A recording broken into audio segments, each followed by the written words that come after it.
Anhad, let us see how this goes. How the Grinch stole Christmas. Ready? Okay, here he goes.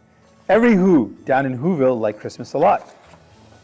But the Grinch who lived just north of Whoville did not. The Grinch hated Christmas, the whole Christmas season. Now please don't ask why. No one quite knows the reason. It could be his head wasn't screwed on right. It could be perhaps that his shoes were too tight. But I think most likely reason of all was maybe that his heart was 2 sizes too small. Yeah. But whatever reason, his heart or his shoes, he stood there on a Christmas Eve hating the Who's, staring down from his cave with a sour, grinchy frown at the warm lighted windows below in their town, for he knew every Who down in Whoville beneath was busy now hanging a mistletoe wreath. And they're hanging their stockings, he snarled with a sneer. Tomorrow's Christmas is practically here. Then he growled with his Grinch fingers nervously drumming, I must find some way to stop Christmas from coming. For tomorrow, he knew, Merry, Merry Christmas. All the Who girls and boys would wake bright and early.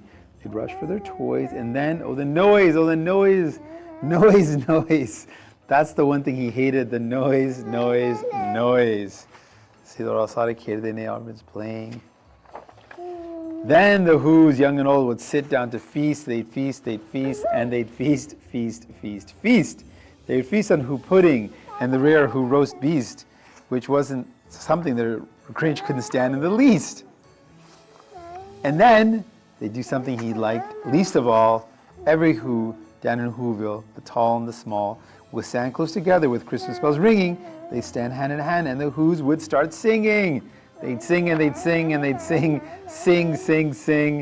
The more the Grinch thought of this Who Christmas sing, the more the Grinch thought, I must stop this whole thing. Why, for the 53 years, for the 53 years I put up with it now, I must stop this Christmas from coming. But how? Then he got an idea, an awful idea. The Grinch got a wonderful, awful idea. I know just what to do, the Grinch laughed in his throat. He made a quick Santa Claus hat and coat. He chuckled and chuckled. What a great Grinchy trick. With this coat and this hat, I look just like St. Nick. All I need is a reindeer. The Grinch looked around, but since reindeer are scarce, there was none to be found. Did that stop the old Grinch? No, the Grinch simply said, if I can't find a reindeer, I'll make one instead. So he called his dog Max and took some red thread, and he tied a big horn on top of his head.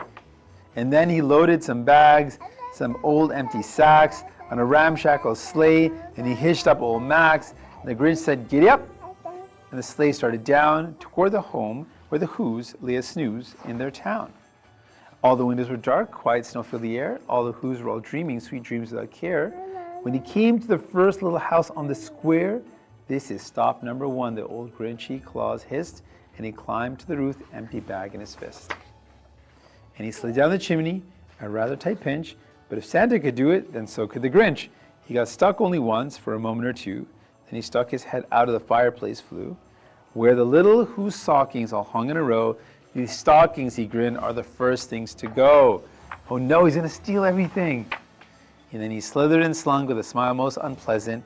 Around the whole room he took every present. Pop guns and bicycles, roller skates, drums, checkerboards, tricycles, popcorn, and plums. And he stuffed them in bags. And the Grinch very nimbly stuffed all the bags, one by one, up the chimbley. Oh boy. Then he slunk to the icebox. He took the Who's feast. He took the Who pudding. He took the roast beast.